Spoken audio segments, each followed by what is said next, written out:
and I came to, and I realized something's shaking the holy hell out of your tin. It's got a hold of it.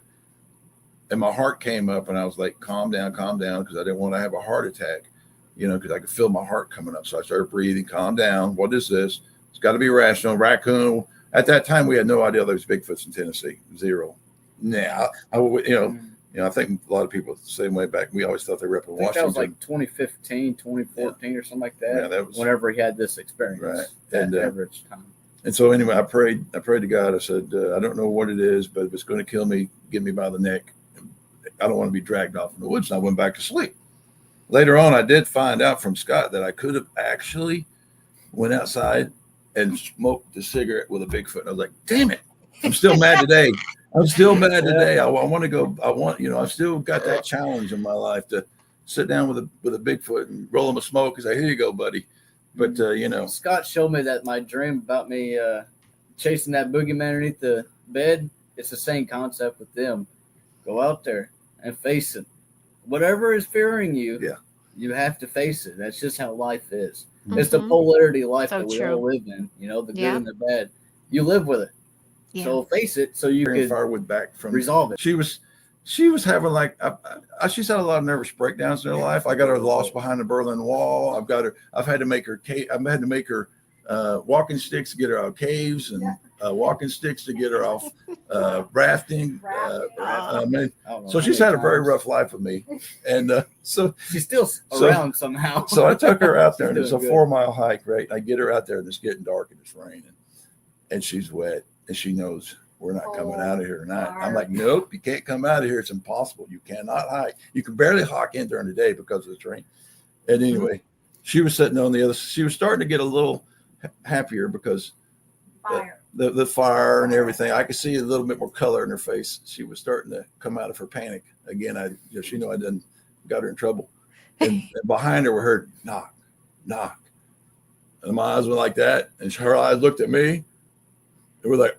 And at the time, we still didn't think it was Bigfoot, did we? No. We really didn't even know. I mean, we watched the Bigfoot shows and stuff, but that was like...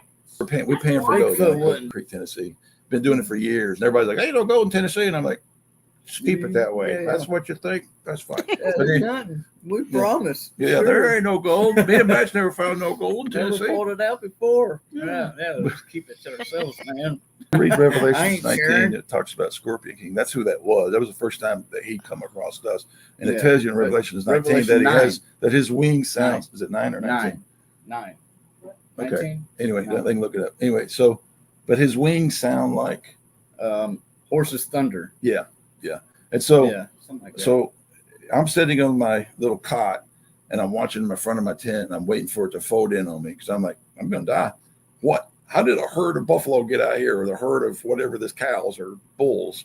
Mm-hmm. And anyway, it went to us. It seemed like it hovered above us and then went on. And so my heart came up again and I calmed down and again, breathe, calm down. And I hadn't had a chance to say anything to Matt because at that point, coming up the creek, I heard coming up 2 feet. And I'm like, what the hell is this? And it come running past us. And we were about 15 foot away from the thing. Mm-hmm. And it was, and the water's like 2 or 3 foot deep. And it jogged past us. And of course, that's when I was like, Matt, did you hear that? And Matt's like, did you hear the herd? And I'm like, was that 2 feet? And he goes, yeah. And I was like, holy crap. And he's like, what about the herd? And I was like, and then at that time we had to shut up because here it comes. I remember very clearly. He kicked the dog going into the creek and went toot, toot, toot, and all the dogs were running down with him. And then at the very end, far away, I heard the lead dog got quiet. And then the Bigfoot came up through here, or what we think is Bigfoot, came back past us while the other dogs are still down there, but the lead dog is quiet. And then the dog got let loose, and he started barking.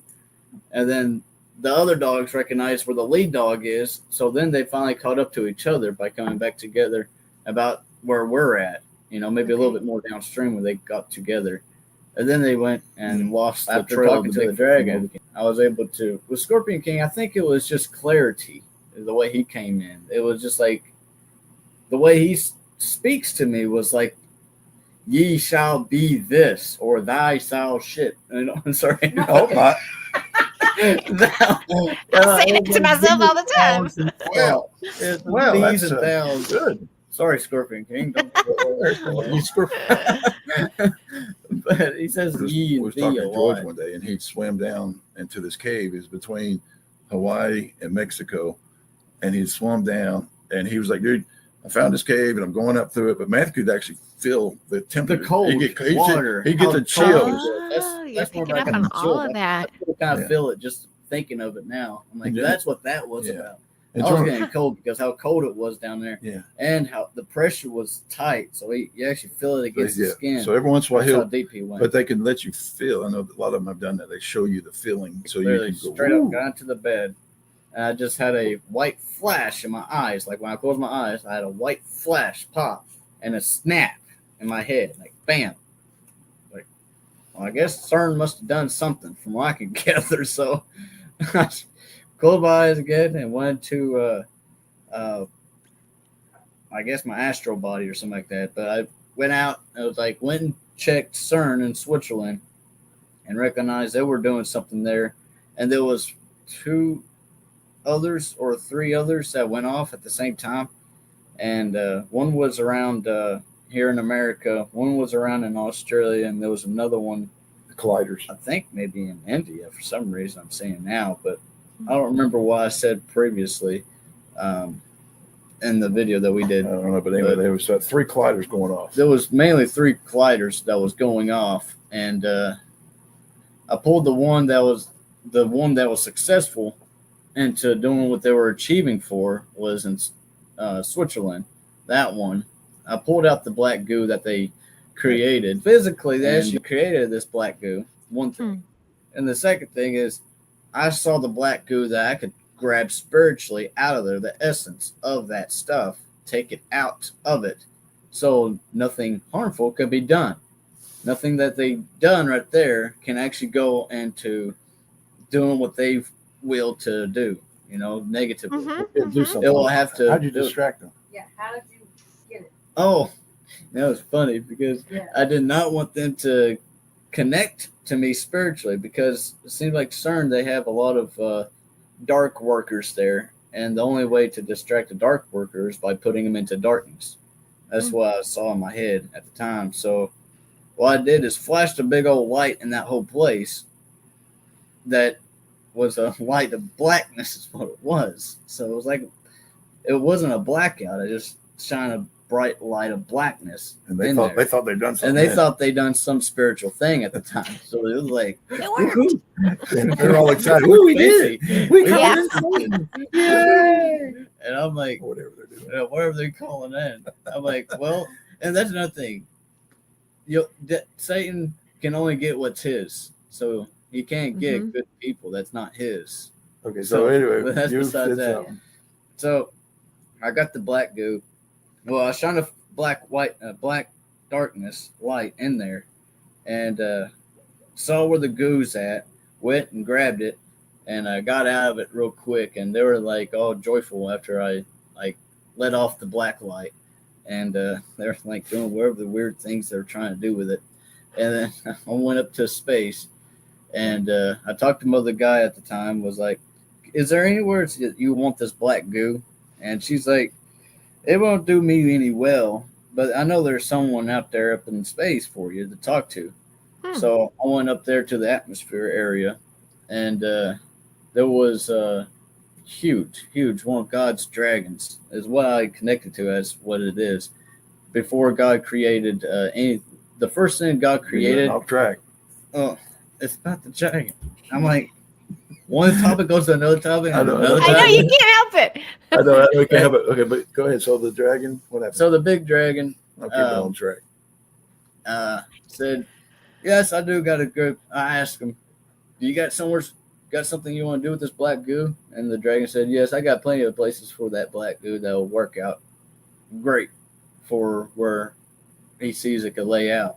So I was like, "All right, cool, man. please take it away because we don't want it here from what I can gather with Miss Mother Gaia. So he took it away. So he took it away. I think he brought it to Hollywood because we're always with Black Goo here. There's Black Goo in all the music videos. Wow. So what did he do? His little paws came in. So I brought my hand up to him, and his claws came down like that and picked up the Black Goo, and every trace was gone because of his feathered clawed fingers. Feathered claws. It just like you got the claws, and then you got the feathers that are as stiff like claws, but it just took all that Black Goo just like that.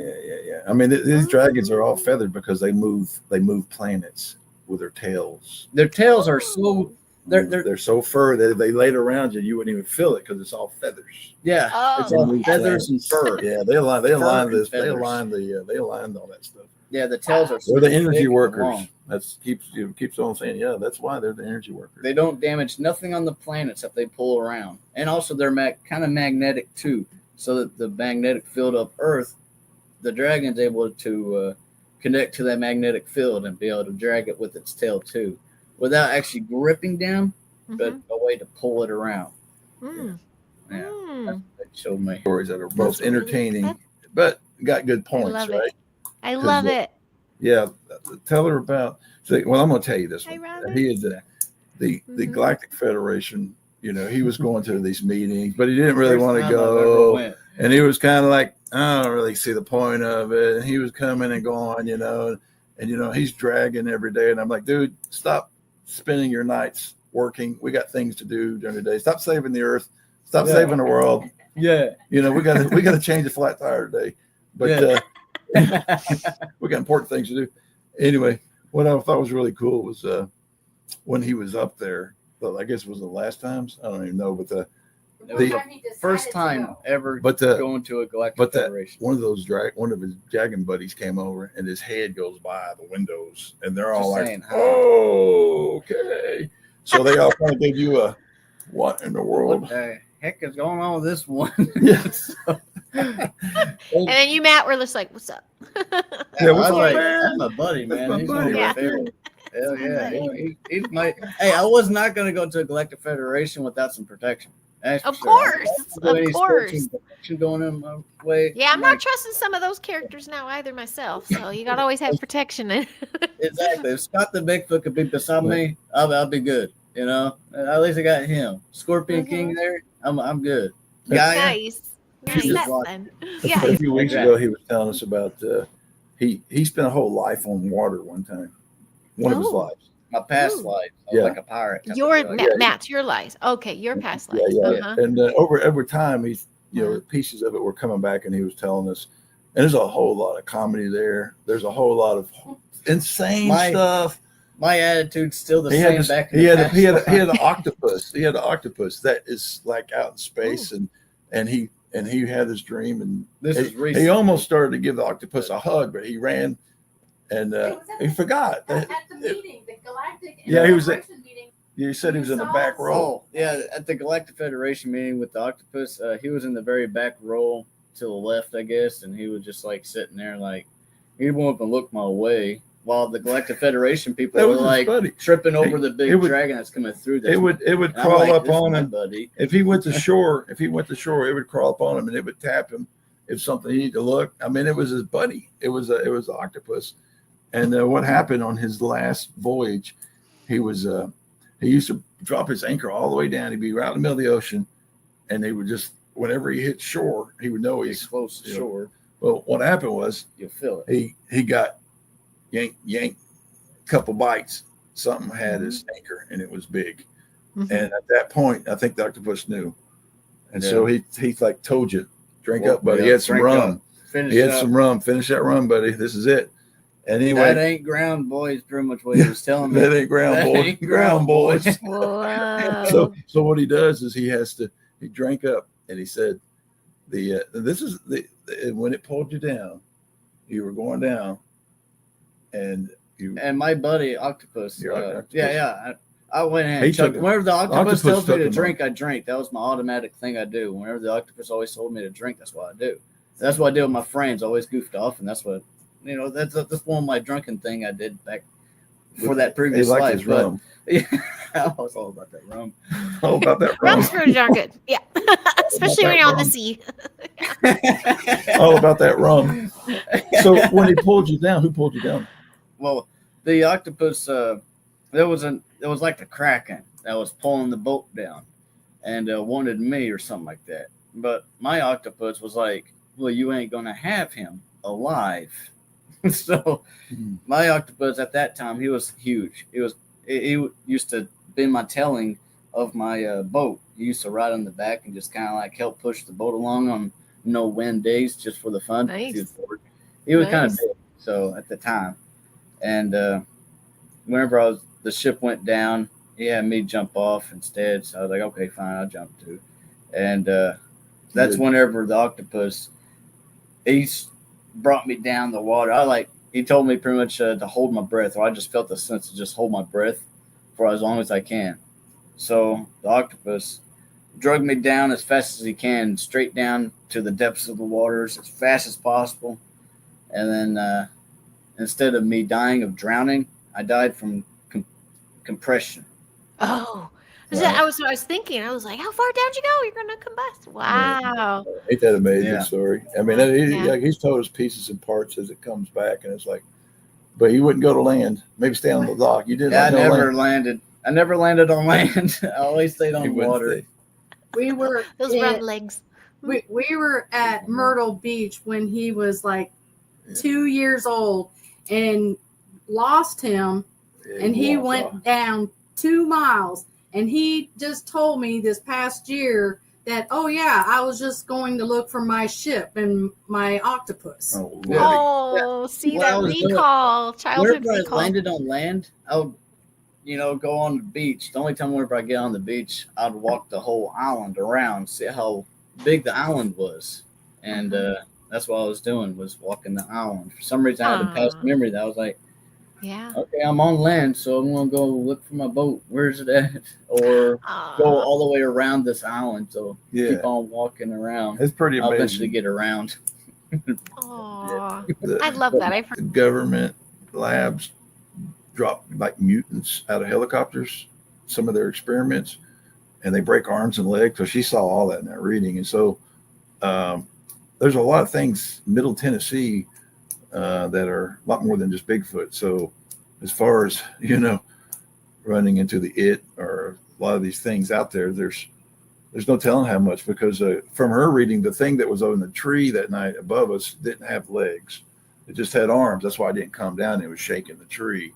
Mm-hmm. And the thing that went by us was kind of like she called it more like a robot, ET robot, really kind of like a scavenger. That's what she was getting from it. But like I said, we found 9 tarps, and if you take a look at those tarps, you'll see they all kind of like have holes in them, like something was in it and it needed a peeky hole to see what was going on. Oh, so yeah, that's what we got. I just don't talk a lot about it because gotcha. It's there's fringe, and then there's outside the fringe. I think we're going. I gotcha. Yeah. You don't want those blood and black at your doorstep. Have they ever come, or have you ever seen them? Yeah, we used to be covered up. The copters. Okay. I think we got checkers across our house. We've got way too many spiritual friends and family. I was gonna say you're pretty protected. Giants and Bigfoots and dragons. So I don't. We got Gaia. We have so much support around us that I don't think anything get near us, which is really cool. And that's why we're able to talk about these things, because all the friends. And maybe because we're so fringe, they think maybe no one would believe them. I agree. Please think that. Because this stuff is. Do you think those crazy fog recently has anything to do with anything supernatural? Straight. He just heard that. That was Scott and that was Gaia. Both saying that was the government, that fog. So, but there was natural fog in the surrounding areas, so it's both like. Wow, that's strong when they come in like that, because that's both Gaia and Scott said it was government. Yeah, both of them. Yeah, Scott said he stayed away from the fog, even from the natural fog, the best he could. Well, we talked to Scott the other day, and he's kind of like, "Hey, we're shutting down, dude. We're not. They don't want anything to do with the the ET stuff or whatever. Yeah, well, it started with Okay. the Drum. equinox or solstice, just this Yeah. winter solstice. He didn't want to do nothing in the winter solstice at all, for the Yeah. purpose of so many energies going through the portals. So what he did is set himself up before the portal as spiritually. So him and his family is going to be protected energy-wise, and then after the portal, he gives thanks, and that's where he's at now. He's giving thanks to the spiritual ancestors of his. And so we're a lot less reluctant to talk about things because like Scott's got a family and kids, and we love them. They're great. They're great neighbors. We've never seen them. He's seen them. Scott's been up in a tree in the middle of the moon, saying hi to Matt. Full moon. And Matt, flashing the light on and off like Matt got called out the other night. He was sleeping and an owl woke him up and said, "Come on down and play." That was interesting because I was dreaming. I was thinking, I had the thought came in my head, and it was, would I want to come back in the next life as a Bigfoot? Talking about reincarnating back into a Bigfoot, and clearly out the door, out the window, I was like, "Is he calling me outside? What's that?" An owl woke me up out of sleep out of thought. It wasn't owls. It was Scott or something. Scott's Bigfoots, they kind of do that. They mimic owls and stuff like that. Yeah. So it probably was him. And just like, dang. Yeah, we gotta, no, that's really cool. We gotta break on through this year. This is the year like Jim Morrison, break on through the other side. Yep. I really feel like this is the spiritual year. This is the 9 year. I've got to get over my fears. Matt's got to get over his fears. Yeah. I want to sit down and roll a cigarette with a Bigfoot, dude. I need to break through this. You know what I'm saying? You mean break through the fears of them, or just yeah. Okay. Yeah. Recognizing their presence. Yes, I have not. I have not asked Scott to see him. I'm not. Okay. Now. Okay.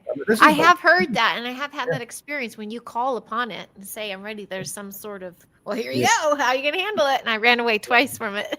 Right. I asked, and he asked I because he was hearing him, so he by needed him. to see something. I was like, if I was going to talk on the behalf of Scott, a Bigfoot, a physical being, then I need to know that this physical being is as real as I'm hearing him. So it was like 2 or 3 nights later. I did my normal routine outside to lock up the chickens, and there he was. The light was going off and on. I looked up, and the moon was flashing because the tree was waving. There's the moon waving the full length over and over. Yeah, the moon. It's a big old white oak too. We went and looked at it. But anyway, so you just I saw him crawling down. There was no wind either, by the way, but I saw him right here crawling on down the tree.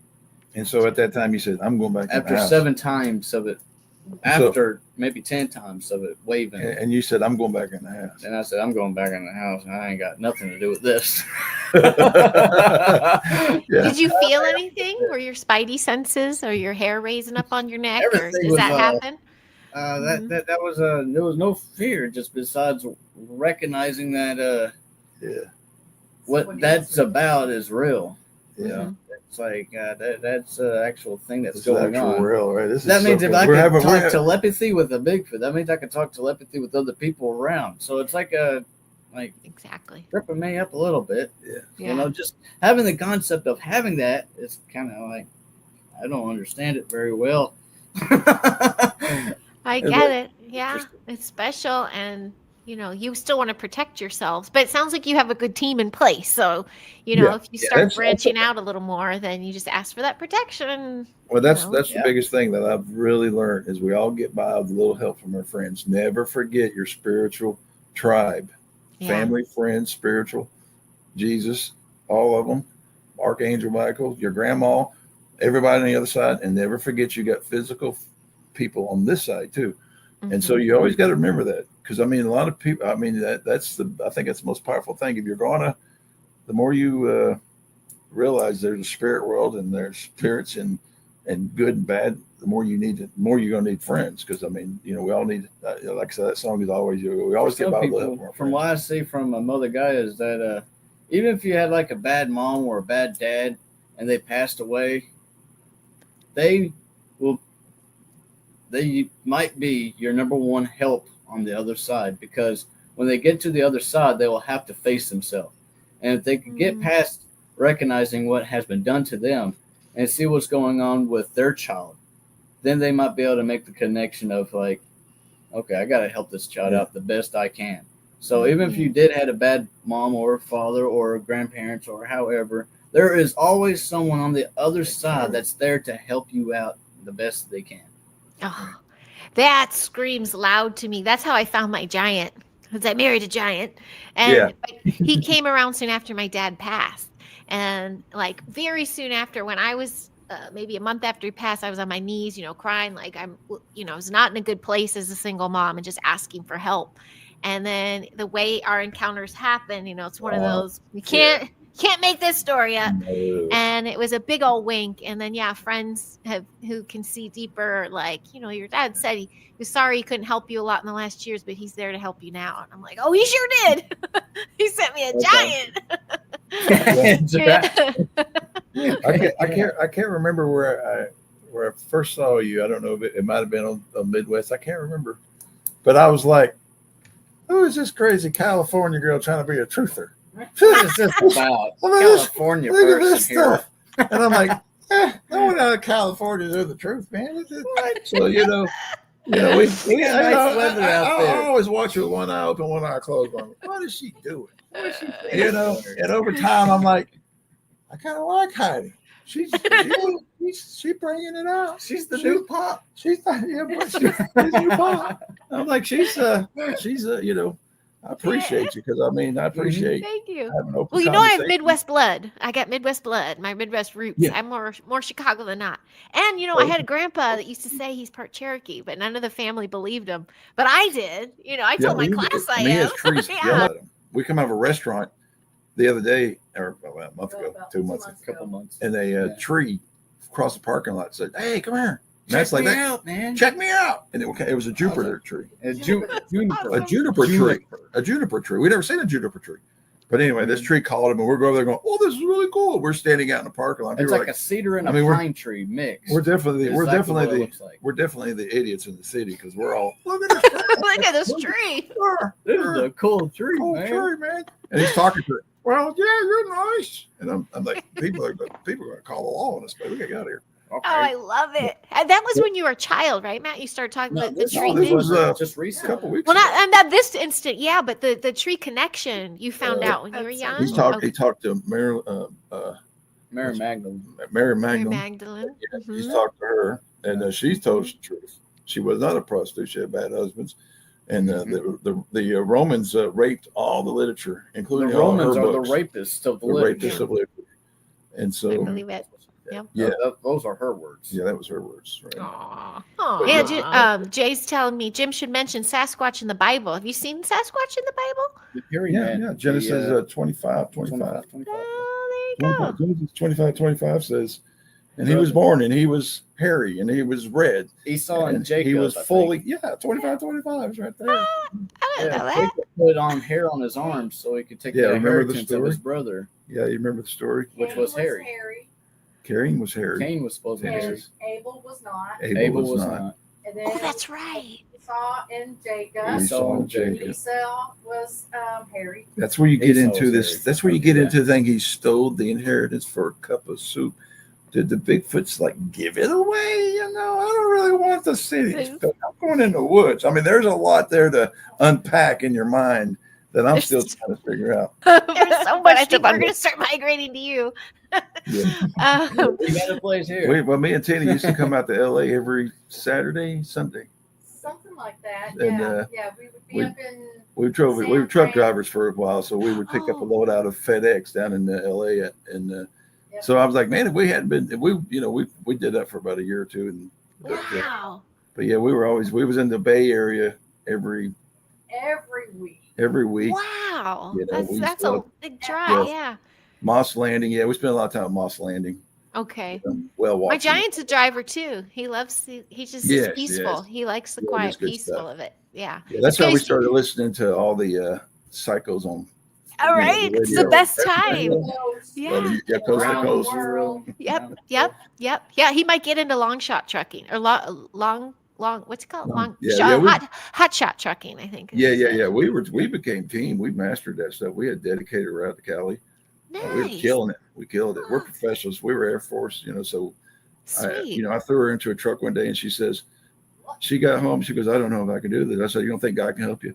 And she shut up right then. She got like, and then she became one of the dang toughest, meanest truck drivers there is. Oh, that's I've been out there in California. Hear someone screaming, she'd be out there, get out of my way. I was here first. I was like, yeah, she got it. I'm going back into sleep or going back to bed. That's awesome. She's been like I said, she's been abused. But she's not tough. She's tough. She's tough. Well, that's awesome. More. She don't take no crap.